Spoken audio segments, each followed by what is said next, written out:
పవన్ కళ్యాణ్ గారు పిఠాపురంలో గనక ఓడిపోతే నేను ఎప్పటికీ స్క్రీన్ మీద కనపడను. గుర్తుపెట్టుకోండి ఎక్కడా కూడా. చిన్నప్పరెడ్డి గారు నేను పోలింగ్ రోజు పిఠాపురం నియోజకవర్గం సంబంధించి ప్రైమ్ మినిస్టర్ బృందం ప్రతి బూత్ లో మేము లైవ్ కవరేజ్ ఇచ్చాం. అక్కడ ఉన్నటువంటి ఇన్సిడెంట్స్ కానీ అక్కడ జరుగుతున్నటువంటి పోలింగ్ కానీ చూపించాం.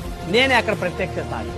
పిఠాపురం నియోజకవర్గంలో పవన్ కళ్యాణ్ గారు భారీ మెజార్టీతో గెలవబోతా ఉన్నారు. ఇది రాసుకోండి చిన్నప్పరెడ్డి గారు. ఎందుకంటే నేను ప్రత్యక్షంగా పోలింగ్ సరళిని అక్కడ చూశాను, పర్యవేక్షించాను, చాలా మందితో మాట్లాడాను. చాలా పవన్ కళ్యాణ్ గారు పిఠాపురంలో గనక ఓడిపోతే నేను ఎప్పటికీ స్క్రీన్ మీద కనపడను. గుర్తుపెట్టుకోండి ఎక్కడా కూడా. చిన్నప్పరెడ్డి గారు నేను పోలింగ్ రోజు పిఠాపురం నియోజకవర్గం సంబంధించి ప్రైమ్ మినిస్టర్ బృందం ప్రతి బూత్ లో మేము లైవ్ కవరేజ్ ఇచ్చాం. అక్కడ ఉన్నటువంటి ఇన్సిడెంట్స్ కానీ అక్కడ జరుగుతున్నటువంటి పోలింగ్ కానీ చూపించాం.